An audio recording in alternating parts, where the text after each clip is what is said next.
Welcome back to Venky's kitchen. ಇವತ್ತಿನ special vegetable sagu. ಇದನ್ನು ಹೇಗೆ ಮಾಡೋದು ನೋಡೋಣ ಬನ್ನಿ.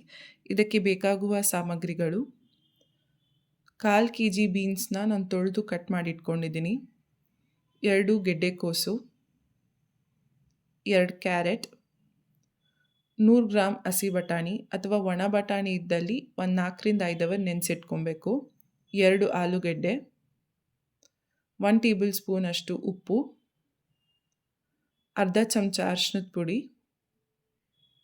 5 ಟೇಬಲ್ ಸ್ಪೂನ್ ಆಗೋಷ್ಟು ಅಡುಗೆ ಎಣ್ಣೆ.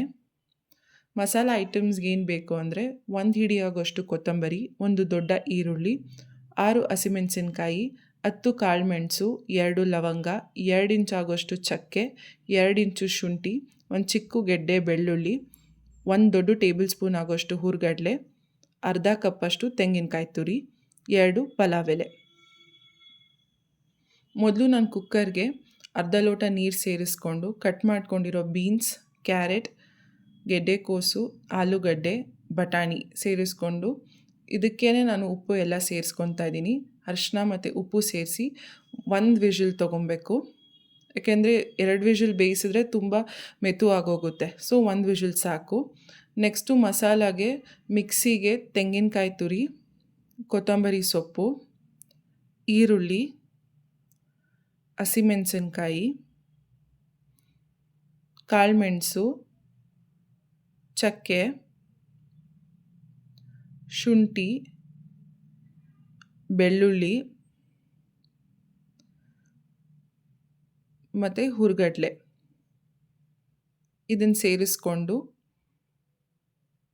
1/4 ಲೋಟ ಆಗೋಷ್ಟು ನೀರು ಸೇರಿಸ್ಕೊಂಡು ಫುಲ್ ಪೇಸ್ಟ್ ಥರ ಗ್ರೈಂಡ್ ಮಾಡ್ಕೊಬೇಕು. ನುಣ್ಣಗಿರಬೇಕು, ಈ ಕನ್ಸಿಸ್ಟೆನ್ಸಿಲಿ ಇರಬೇಕು. ಒಂದು ಕಡಾಯಿ ಅಥವಾ ಬಾಣಲಿ ಇಟ್ಟು ಅದಕ್ಕೆ ನಾನು ಎಣ್ಣೆ ಸೇರಿಸ್ಕೊತಾ ಇದ್ದೀನಿ. ಎಣ್ಣೆ ಕಾದ್ಮೇಲೆ ಪಲಾವ್ ಎಲೆ ಹಾಕ್ಕೋಬೇಕು. ನಾವೇನು ಮಿಕ್ಸಿಲಿ ಗ್ರೈಂಡ್ ಮಾಡಿ ಇಟ್ಕೊಂಡಿರ್ತೀವಿ ಮಸಾಲ ಐಟಮ್ಸ್ನ, ಅದನ್ನು ಇದು ಬಾಣಲಿಗೆ ಹಾಕ್ಕೊಬೇಕು. ನಾವೆಲ್ಲ ಹಸಿ ಐಟಮ್ಸ್ ತೊಗೊಂಡಿರೋದ್ರಿಂದ ನಾವು ಈ ಹಂತದಲ್ಲಿ ಚೆನ್ನಾಗಿ ಫ್ರೈ ಮಾಡ್ಕೊಬೇಕು. ಯಾಕೆಂದರೆ ಅದು ಹಸಿ ವಾಸನೆ ಎಲ್ಲ ಹೋಗಬೇಕು, ಅಲ್ಲಿವರೆಗೂ ಫ್ರೈ ಮಾಡಬೇಕು. ಮೀಡಿಯಮ್ ಫ್ಲೇಮಲ್ಲಿ ಒಂದು 10 ನಿಮಿಷ ಆಗೋಷ್ಟು ಫ್ರೈ ಆಗಬೇಕಿದು. ನಿಮಗೆ ಸಾಗು ಯಾವ ರೀತಿ ಕನ್ಸಿಸ್ಟೆನ್ಸಿ ಬೇಕು ಅಂತ ನೋಡಿಕೊಂಡು ನೀವು ಅಡ್ಜಸ್ಟ್ ಮಾಡ್ಕೊಬೋದು, ನೀರು ಹಾಕ್ಕೊಬೋದು.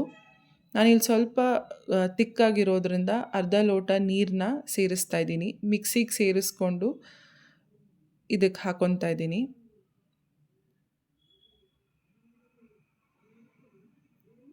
ಮೀಡಿಯಮ್ ಸಿಮ್ಮಲ್ಲೇ ಒಂದು 10 ನಿಮಿಷ ಚೆನ್ನಾಗಿ ಬೇಯಬೇಕು. ಕಲರ್ ಚೇಂಜ್ ಆಗುತ್ತೆ ನಿಮಗೆ. ಅದು ಒಂದು ಕುದಿ ಬರಬೇಕು. ಈ ಥರ ಕುದಿ ಬಂದಮೇಲೆ ಅದು ಎಣ್ಣೆ ಬಿಟ್ಕೊಳ್ತಾ ಬರುತ್ತೆ. ಆವಾಗ ಅದು ಬೆಂದಿದೆ ಅಂತ. ನಾವೇನು ಕುಕ್ಕರಲ್ಲಿ ಬೇಯಿಸ್ಕೊಂಡಿರ್ತೀವೋ ತರಕಾರಿನ ಅದನ್ನು ಇದಕ್ಕೆ ಸೇರಿಸ್ಕೊಬೇಕು. ಸೇರಿಸ್ಕೊಂಡು ಒಂದು 5 ನಿಮಿಷ ಬೇಯೋದಕ್ಕೆ ಬಿಡಬೇಕು. ಯಾಕೆಂದರೆ ಆ ಮಸಾಲೆ ಎಲ್ಲ ತರಕಾರಿಗಳಿಗೆ ಚೆನ್ನಾಗಿ ಹಿಡೀಲಿ ಅಂತ. ಒಂದು ಸ್ಟಿರ್ ಕೊಟ್ಟು ಒಂದು 5 ನಿಮಿಷ ಸಾಕು, ಸಿಮ್ಮಲ್ಲೇ ಬೇಯಿಸಿ.